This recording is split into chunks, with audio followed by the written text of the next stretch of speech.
Assalamualaikum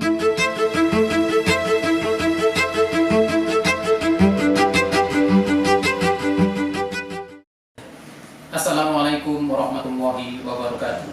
Salam sehat, salam unggul, salam sejahtera untuk kita sekalian. Perkenalkan, nama saya Maksum Eskapnes MKep. Saya adalah dosen tetap pada program studi Diplomatika Keperawatan Fakultas Kesehatan Universitas Ngudi Waluyo. Bidang keahlian saya adalah perawatan gawat darurat. Pada kesempatan ini, saya akan menampilkan video pembelajaran pada mata kuliah perawatan gawat darurat dengan bobot SKS 2. Deskripsi mata kuliah perawatan gawat darurat ini adalah menguraikan tentang konsep gawat daruratan, penatalaksanaan yang mencakup bantuan hidup dasar atau basic life support dan bantuan hidup lanjut atau advanced life support, serta membahas tentang asuhan keperawatan pada pasien dengan berbagai kegawatan yang lazim pada individu maupun masyarakat. Pada pembelajaran saat ini, saya senantiasa melakukan proses delivery atau transfer knowledge interaction atau seluruh mahasiswa sekaligus menilai capaian pembelajaran kelas atau asesmen agar dapat terlihat ketercapaiannya. Capaian mata kuliah CPMK yang pertama adalah menguasai konsep dan prinsip kegawat daruratan, yang kedua menguasai konsep dan prinsip penatalaksanaan bantuan hidup dasar, yang ketiga mampu menguasai konsep asuhan keperawatan gawat darurat, yang keempat mampu mendemonstrasikan keperawatan gawat darurat, dan yang terakhir mampu mengimplementasikan asuhan keperawatan gawat darurat. Karakteristik pembelajaran pada mata kuliah keperawatan gawat darurat ini mencakup pertama adalah interaktif, mahasiswa berperan aktif di dalam kegiatan pembelajaran, kemudian holistik, proses asuhan keperawatan pada pasien kegawat daruratan masing-masing sistem tubuh sehingga mahasiswa memahami secara utuh, secara holistik menyeluruh dari mulai konsep penyakit sampai dengan pendekatan asuhan keperawatan. Integratif, berdasarkan evidence base dan mampu membantu mahasiswa dalam memahami dan mengikuti perkembangan serta kondisi di lapangan saat ini.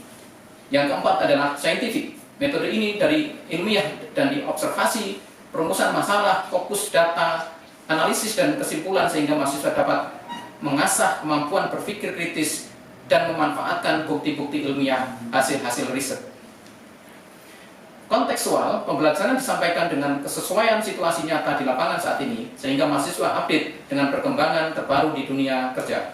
Tematik, setiap pertemuan membahas tentang tema-tema tertentu, sehingga mahasiswa dapat fokus pada mempersiapkan program pembelajaran terhadap topik-topik yang akan dipelajari. Efektif, pembelajaran dilakukan seoptimal mungkin dengan memanfaatkan sarana-prasarana yang ada, sehingga kompetensi pada mata kuliah terpenuhi 100%. Yang terakhir, kolaboratif. Setiap mahasiswa dituntut untuk melakukan kerjasama dalam kelompok dan menunjukkan hasil kerja dalam bentuk project-based learning. Kemudian untuk penilaian, nilai-nilai harian diantaranya memuat kedisiplinan, kejujuran, penampilan, komunikasi, serta pemikiran atau pendapat. Kemudian nilai UTS atau ujian tengah semester dan tugas terstruktur 30%, nilai praktikum laboratorium 25%, dan yang terakhir adalah ujian akhir semester bobot 30%.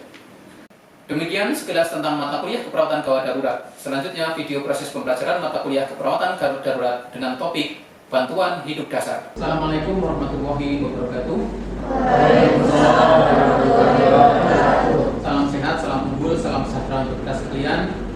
Alhamdulillah pada pagi hari ini kita bisa tatap muka kembali. Semuanya sehat?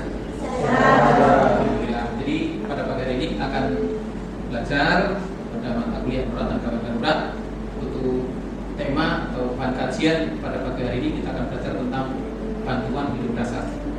Capaian pembelajaran pada akhir perkuliahan ini diharapkan nanti setiap mahasiswa mampu menguraikan tentang bantuan konsep bantuan hidup dasar dan pelaksanaan asuhan keperawatan pada pasien dengan henti nafas atau henti jantung. Di beberapa media akhir-akhir ini, ya baik televisi, media cetak, media elektronik, ini banyak sering kita dengar atau temukan kabar-kabar adanya kasus-kasus ya kematian atau mendadak. Di antaranya beberapa yang agak lama di tahun 2024 itu ada yang ditempatkan dunia olahraga, di mana ada atlet bulu tangkis ya, dan sayangnya sekali di lapangan itu tidak satu pun yang mampu menangani, sehingga sepertinya atlet ini kehilangan kesempatan untuk diselamatkan. Ya, seandainya pada saat itu di antara yang ada di lapangan itu mampu memberikan bantuan hidup dasar, maka bisa jadi saat ini mungkin masih diberikan kesempatan untuk itu. Ya, artinya mudah-mudahan tertolong kalau seandainya saat itu ada yang menguasai tentang gangguan hidup dasar. Sayangnya sekali lagi pada kesempatan adanya kejadian ini tidak disertai dengan kemampuan orang-orang yang bisa memberikan gangguan hidup dasar, sehingga banyak sekali kasus-kasus ini tidak bisa diselamatkan. Makanya untuk kesempatan ini harapannya nanti ketika kita selesai perkuliahan ini, capaian program adalah kita semuanya mahasiswa bisa menguasai ya konsep tentang bantuan hidup dasar sekaligus mempraktekkan bantuan hidup dasar itu ya pada akhir perkuliahan ya. Kemudian yang mendasari henti jantung apa sebenarnya? Ada dua yang paling banyak ditemukan, yaitu adanya serangan jantung dan henti jantung. Yang pertama, serangan jantung itu adalah permasalahan pada arteri koroner. Ya, arteri koroner adalah pembuluh darah arteri yang dia sendiri fungsinya sebetulnya adalah memberikan nutrisi dan oksigen pada jantung, sehingga jantung itu fungsi dan fungsi fisiologisnya dia sendiri itu berjalan dengan baik, sehingga jantung itu sehat kalau koronernya sehat. Tetapi kalau koronernya mengalami penyumbatan atau penyempitan, maka akan berpengaruh kepada kekuatan otot jantung atau kesehatan jantung itu sendiri secara organ. Lalu bagaimana fisiologisnya? Kita tahu bahwa jantung itu vital. Fungsinya adalah mengantarkan atau memompahkan darah ya ke seluruh tubuh. Yang utama banget adalah otak. Ya, jadi otak itu paling vital untuk kebutuhan oksigen di dalam tubuh kita. Seandainya jantung itu berhenti, ya, maka masih punya kesempatan, ya, kita masih punya kesempatan untuk mengupayakan supaya otak tidak mengalami kematian. Waktunya sangat mepet, hanya berkisar antara 4 sampai 5 menit maksimal. Setelah itu bagaimana? Setelah 5 menit, maka ya, yang disebut golden time, ya, di jantung antara 4 sampai 6 menit. Lebih dari itu, maka persentase keberhasilannya semakin sedikit. Itu harus kita pahami. Antara 4 sampai 6 menit. Kurang dari itu jauh lebih bagus, ya. Kemudian mata rantai. Jadi keberhasilan CPR tidak serta-merta bergantung pada kemampuan kita dalam menangani, tetapi ada hal yang perlu diperhatikan. Namanya chain survival atau rantai keberhasilan. Kemudian apa sih indikasi dari CPR? Ada yang tahu? Jadi indikasinya pada kasus apa CPR itu dilakukan? Ada yang tahu? Ya, Mbak Asid. Ada yang berpendapat lain? Mas, apa? Kira-kira? Ada pendapat nggak? Indikasi CPR dilakukan pada orang yang bagaimana, kondisi yang bagaimana? Tadi disebutkan Mbak Asid pada orang yang tiba-tiba tidak sadarkan diri. Kemudian apa lagi? Menurut yang lain mungkin? Tenggelam, bagus, ya. Kadang-kadang kan ada kita ya ketemu korban tenggelam, ya, di napas, di jantung, gitu ya. Apalagi?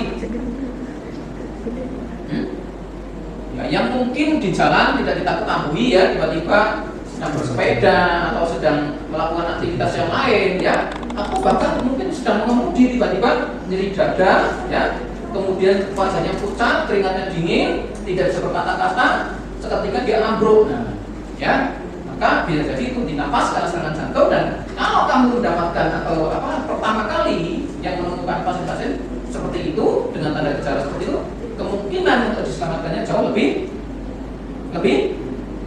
cepat atau lebih bagus daripada saat kita ketemu kita tidak tahu kapan onset terjadinya. Artinya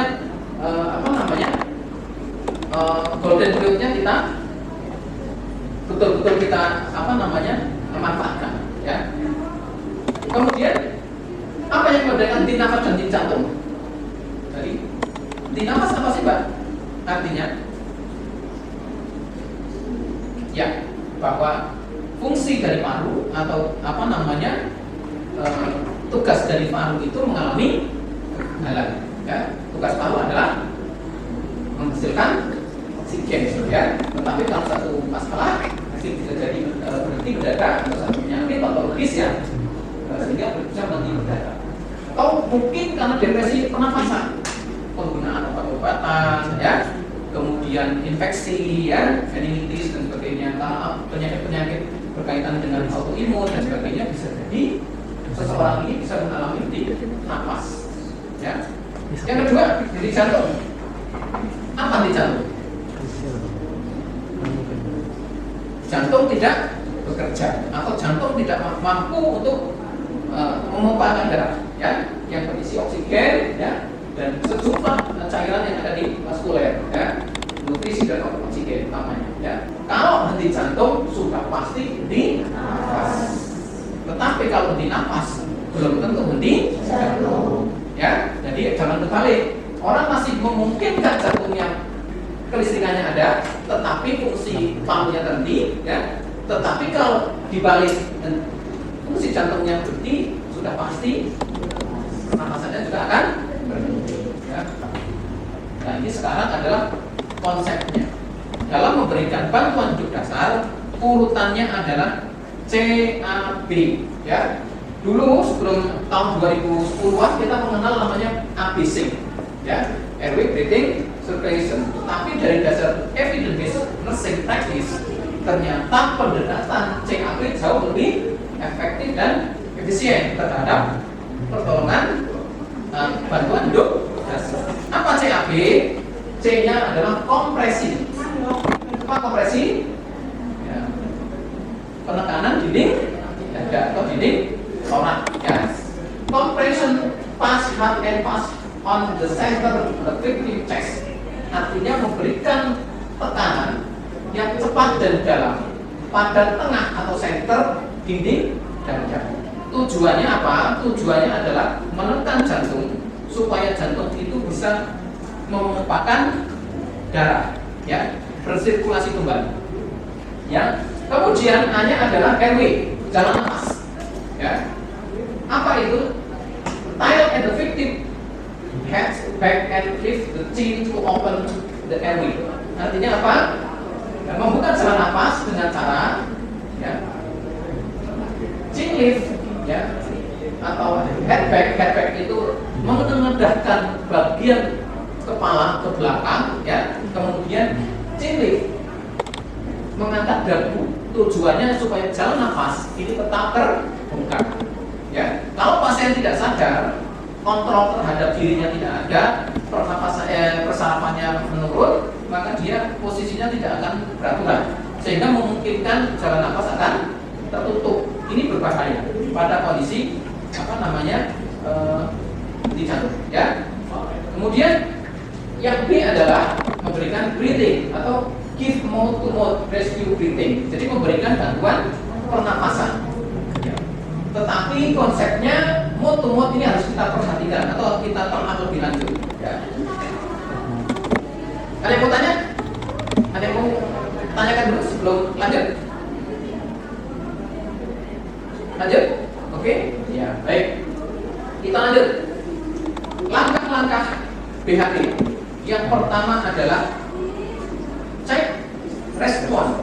Panggil tepuk bahu, Pak, Bu, D, Mbak ya, sesuai dengan jenis kelamin yang kita ya yakini. Maksudnya kalau proporsinya laki-laki, kita panggil Pak, Mas, atau ya kalau ibu-ibu, ibu atau kakak ya sekarang ya, untuk panggil ibu kakak ya.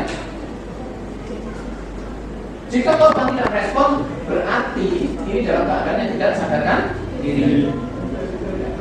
Sementara jika korban tidak respon dan tidak bernafas, maka diyakini bahwa korban mengalami henti nafas. Ya. Kemudian cek nadi. Ya. Setelah cek respon, tidak respon, kemudian kita cek nadi. Di mana letaknya pada nadi narotis di leher dengan menggunakan dua jari. Ya. Ya. Yang ketiga, aktifkan emergency response system, panggil bantuan.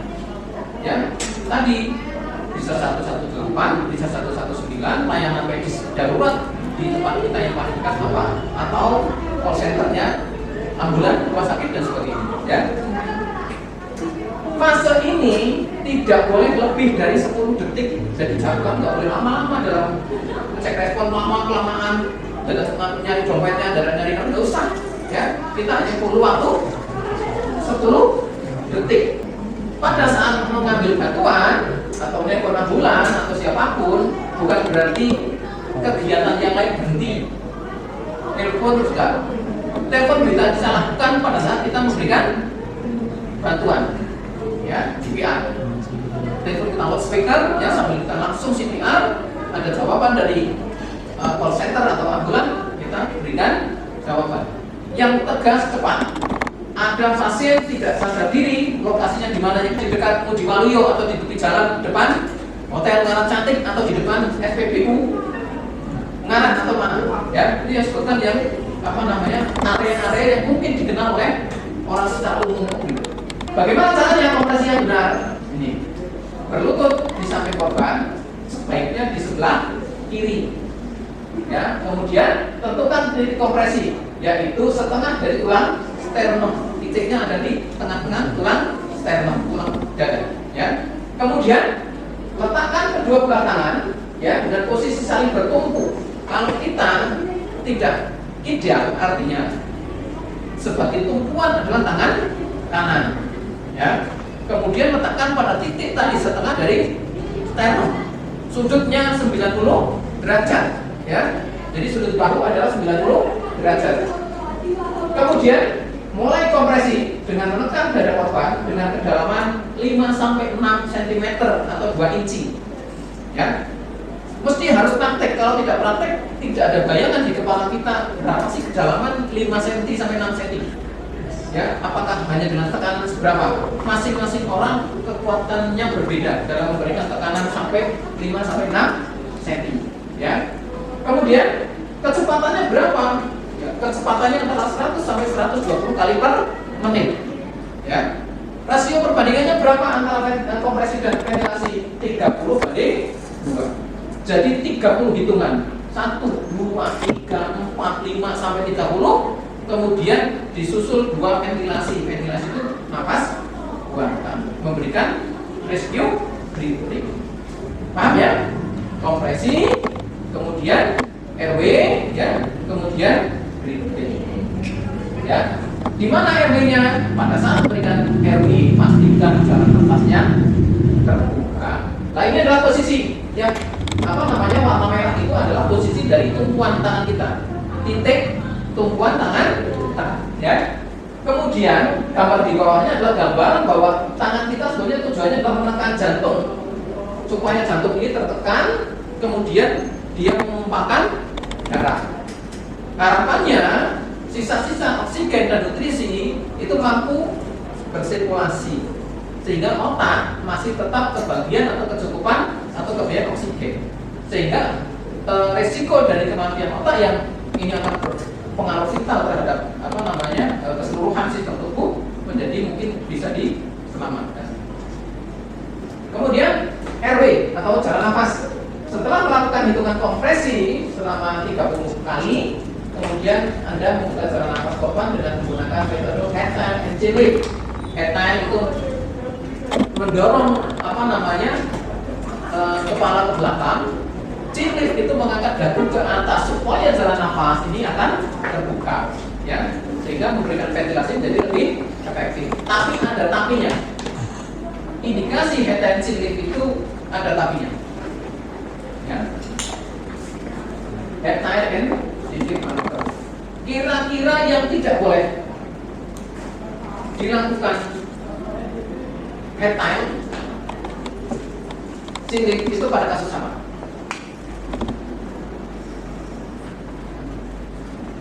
Pada kasus? Betul, pada kasus traumatik kecelakaan. Jadi kalau pasiennya henti nafas, henti jantung, tetapi penyebabnya adalah traumatik, yang kita tahu misalnya ada areanya, ada motornya atau ada mobilnya bekas trauma tabrakan atau apa, kemudian kalau kita curigai adanya faktor cervical atau faktor leher, maka manuver head and chin lift ini kita kesampingkan atau kita atasi. Kemudian bagaimana caranya untuk menjaga jalan nafas?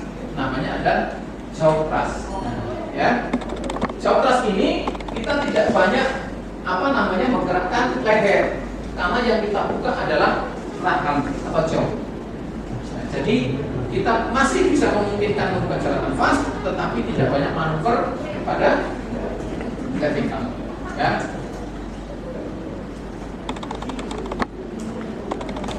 Bantuan breathing bisa dengan berbagai alat ya. Di antaranya adalah back valve mask, ini back valve mask ya. Kemudian pocket mask ini untuk bisa memberikan moto-moto secara langsung dengan menggunakan alat namanya pocket mask ya. Oke, ada yang mau tanya? Ya. Ya, bagus sekali pertanyaannya, kritis ya. Kalau misalnya Pak ada kasus henti nafas di jantung pada saat CPR ternyata terjadi fraktur iga atau fraktur oste, bagaimana Pak selanjutnya? Kira-kira bagaimana? Anda bisa jawab kan? Tetap dilanjutkan. Ada lagi, mungkin ada pendapat lain. Menghindari area yang patah, ya. Apalagi? Ada lagi yang punya pendapat selain dua pendapat itu? Kira-kira apa? Lanjutkan Pak, ya. Terus bagaimana? Makanya penting untuk kita pelajari, latihan, praktek supaya antara otak dengan tangan kita itu nyambung.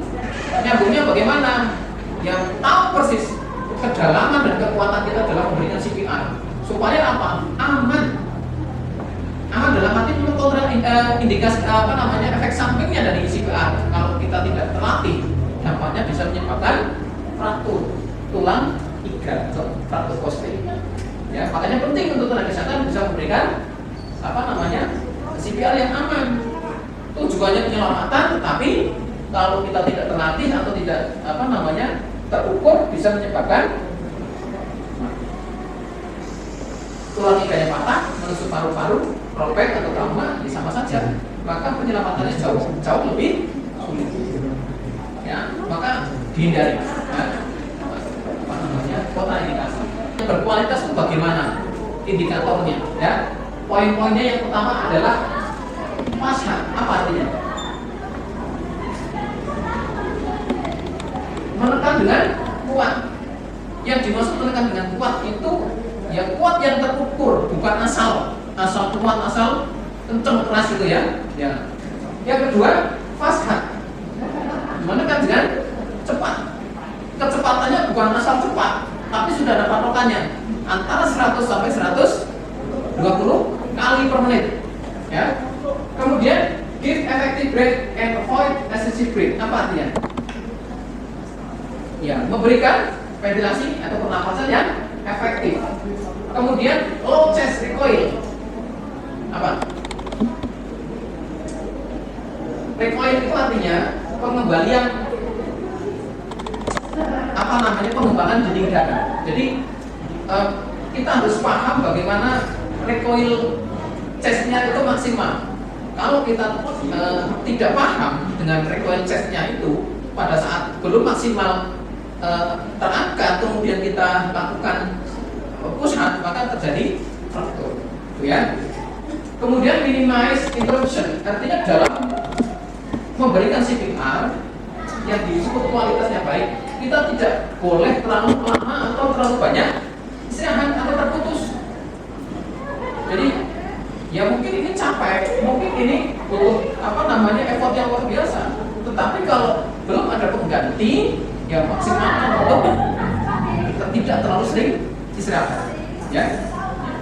Kemudian yang tidak kalah penting adalah AED atau automatic defibrillator. Ini adalah alat bantu listrik untuk memberikan pacemaker atau listrikan pada jantung pada saat jantung itu mengalami aritmia atau henti jantung. Ya, alatnya otomatis. Ini alatnya sederhana. Harusnya di setiap area-area publik seperti terminal, bandara, stadion, pasar mungkin harusnya tersedia, ya. Karena pada situasi tertentu mungkin ada yang tidak ada. Ya, permasalahannya itu. Ya. Kemudian yang terakhir adalah recovery position. Jadi kalau kita sudah berhasil melakukan CPR, maka yang terakhir jangan lupa memberikan posisi yang tepat. Karena tidak sembarang posisi yang dapat meningkatkan perbaikan terhadap ventilasi dan sirkulasi. Ya. Apa itu namanya recovery position? Ya. Dengan posisi miring ke sebelah kiri. Oke. Ada yang tanya, silakan sebelum saya akhiri sesi ini. Tidak ada? Oh iya, silakan. Oh iya. Ya. Ya.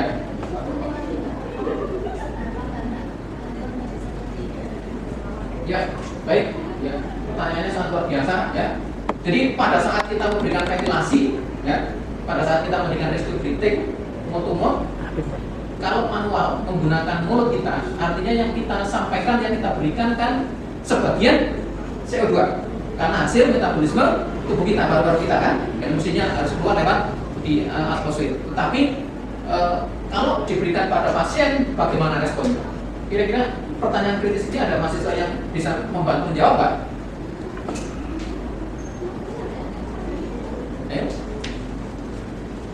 Gimana?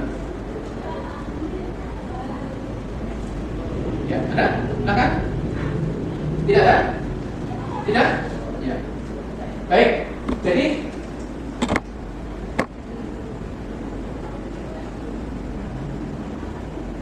memberikan ventilasi sebaiknya, atau yang dimaksud sebetulnya adalah memberikan waktu, memberikan kesempatan paru-paru itu berfungsi dengan baik. Tidak berharap untuk memberikan oksigenasi secara maksimal. Artinya supaya paru-paru ini tidak melek berkelanjutan sehingga fungsinya masih tetap baik. Secara kualitas memang oksigennya tidak ada. Maka yang baik adalah ventilasinya baik menggunakan backpack mask yang dihubungkan dengan oksigen murni. Ya, jadi itu mungkin akan kita lakukan di fasilitas kesehatan. Tetapi kalau di lapangan atau di tempat kejadian sulit untuk mendapatkan itu, maka kompetensi dari memberikan ventilasi hanya menjaga supaya paru-paru itu masih terjaga dalam kondisi pergerakannya, tidak sampai berhenti secara total. Ya. Selanjutnya bagaimana? Ya pastikan harus mendapatkan oksigen yang oksigenasi yang baik. Ya, suplemen oksigen. Oke, terima kasih. Pertanyaannya sangat luar biasa. Ada lagi? Ya. Ya. Kalau pasien tiba-tiba muntah, berarti kan simptom kamu berhasil. Muntah itu berarti ada respon. Ada respon respon kehidupan, ya. Jadi jantung, paru masih berfungsi. Kalau muntah segera kita bersihkan, kita miringkan, ya, supaya menghindari aspirasi. Kita bersihkan secara manual. Close finger, buka mulutnya, kemudian kita bersihkan, ya, supaya jalan nafas ini bersih, tetap clearance, tetap bersih, tidak ada cairan atau residu atau muntahan yang tertinggal. Oke. Terima kasih, ya. Oke, selanjutnya mungkin kita akan perdalam keterampilan kita, ya.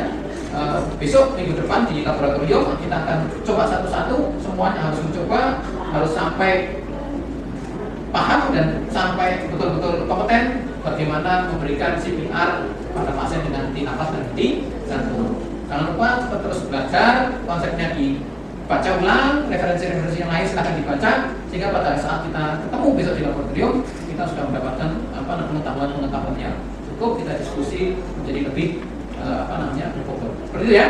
Terima kasih atas perhatiannya. Saya akhiri. Wassalamualaikum warahmatullahi wabarakatuh. Sampai ketemu minggu depan.